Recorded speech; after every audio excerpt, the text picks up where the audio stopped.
Phalaenopsis ചെടി കണ്ടില്ലേ? ഒരു ചെടിയിൽ എത്ര ഷൂട്ട്സ് ഉണ്ടെന്ന് നോക്കും. അപ്പോൾ വിദേശികളുടെ ആ ജാലവിദ്യ ഉണ്ടല്ലോ, ചെപ്പടി വിദ്യ, അത് ചെയ്ത് നോക്കിയപ്പോൾ ഏറെക്കുറെയൊക്കെ ഫലം കിട്ടി. അത് ഞാൻ നേരത്തെ ഒരു വീഡിയോയിൽ ഇട്ടിട്ടുണ്ട്. വെളുത്തുള്ളി നന്നായിട്ടൊരു 4-5 അല്ലി വെളുത്തുള്ളി എടുത്ത് ചതച്ചിട്ട് അത് ഈ ഇലയുടെ അകത്തും പുറത്തും ഒക്കെ ഒന്ന് തൂത്ത് കൊടുക്കുക. അതുപോലെ നേരത്തെ ഫലനോപ്സിസിന് ഷൂട്ട്സ് ഈ പൂക്കൾ കൊഴിഞ്ഞു പോയാൽ ആ ഷൂട്ട്സൊന്നും ആ സ്റ്റെമ്മൊന്നും കട്ട് ചെയ്ത് കളയാൻ പാടില്ല. അതിൽ നിന്ന് പുതിയ സ്പൈക്ക് വരാറുണ്ട്. അതുപോലെ വീണ്ടും പുതിയ പൂക്കളൊക്കെ വരാറുണ്ട്. അസൈൻ ഡെൻഡ്രോബിയം ആണെന്നുണ്ടെങ്കിൽ നമ്മളത് കട്ട് ചെയ്ത് കളയേണ്ടതാണ്. അപ്പോൾ എനിക്കിതിൽ നിന്ന് ഒരു ചെറിയ തൈയും കിട്ടിയിട്ടുണ്ട്.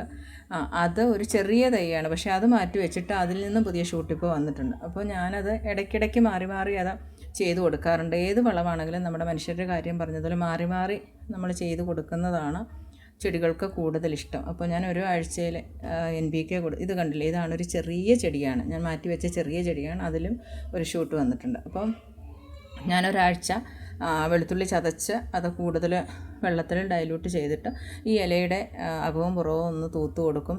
എന്നിട്ട് ഇതിൻ്റെ ഷൂട്ട്സ് പൂക്കളൊക്കെ കൊഴിഞ്ഞു പോയ സ്റ്റെമൊക്കെ ഉണ്ടെങ്കിൽ അതിലൊന്ന് സ്പ്രേ ചെയ്ത് കൊടുക്കും. ഇതിലെ പൂക്കൾ വരുന്നത് ഈ ഇലയുടെ ഇടയ്ക്കുള്ള ആ ഒരു തണ്ടിൽ നിന്ന്. അപ്പോൾ ആ ഭാഗത്തൊക്കെ ഞാനൊന്ന് സ്പ്രേ ചെയ്ത് കൊടുക്കും.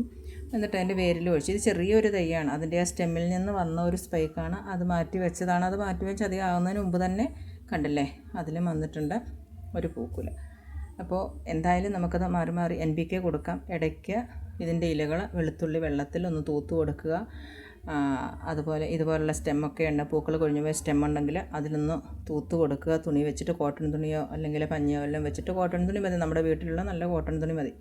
അപ്പോൾ എൻ്റെ ചെടികളിലൊക്കെ ഇപ്പോൾ ഞാൻ ഈ മാറി മാറി കൊടുക്കുന്ന വളവും അതുപോലെ ഈ വെളുത്തുള്ളി ഞാൻ ഈ ആഴ്ച ചെയ്ത് കഴിഞ്ഞാൽ അടുത്ത ആഴ്ച മറ്റെന്തെങ്കിലും വളമാണ് ചെയ്ത് കൊടുക്കുന്നത്. ഇതൊക്കെ ചെയ്തെടുത്ത് ഏറെക്കുറെ എല്ലാത്തിലുമൊക്കെ പൂക്കുലകൾ വന്നിട്ടുണ്ട്. അപ്പോൾ ഇത് നിങ്ങളും ഒന്ന് പരീക്ഷിച്ച് നോക്കുക. അപ്പോൾ ഇന്ന് ഞാൻ പറഞ്ഞല്ലോ, ഞാൻ വളങ്ങളൊക്കെ മാറി മാറി ചെടികൾക്ക്. ഇപ്പം നമുക്ക് ഭക്ഷണ സാധനങ്ങൾ ഒരേ ഭക്ഷണം തന്നെ കഴിക്കുമ്പോൾ നമ്മളും അതിലൊരു വിരക്തി തോന്നുകയില്ല എന്ന് പറഞ്ഞ പോലെ തന്നെയാണ് ചെടികളും. അപ്പോൾ അവയ്ക്ക് നമ്മൾ വളം മാറി മാറി കൊടുക്കണം. ഇപ്പം ഞാൻ ന്യൂട്രിയൻസൊക്കെ അടങ്ങിയ ഒരു ഫ്ലവർ ബൂസ്റ്ററാണ്, അത് എല്ലാ ചെടികൾക്കും ഉള്ളതാണ്. അതാണ് ഇന്ന് പരിചയപ്പെടുത്തുന്നത്. ഇത് കുറേ നാളായത്, ഇതുവരെ ഒന്നും പൂക്കാൻ തുടങ്ങിയിട്ടില്ല. ഇത് കണ്ടില്ലേ, ഇതാണ് ഞാൻ ഉപയോഗിക്കുന്ന ഫ്ലവർ ബൂസ്റ്റർ. ഇത് ന്യൂട്രിയൻസ് കൂടി അടങ്ങിയതാണ്. അതൊരു 2 ml അല്ലെങ്കിൽ 3 ml വരെയാകും 1 ലിറ്റർ വെള്ളത്തിൽ. ആ രീതിയിലാണ് നമ്മളത് ഡൈല്യൂട്ട് ചെയ്യേണ്ടത്. എന്നിട്ട് നമ്മൾ സ്റ്റെമ്മിലും റോസയ്ക്കും എല്ലാം കൊടുക്കാവുന്നതാണ്. സ്പ്രേ ചെയ്ത് കൊടുക്കുക, ഇലയിലും തണ്ടിലും ഒക്കെ സ്പ്രേ ചെയ്ത് കൊടുക്കണം. പിന്നീട് അതിൻ്റെ ചുവട്ടിൽ അത് ഒഴിച്ചു കൊടുക്കുകയും ചെയ്യാം.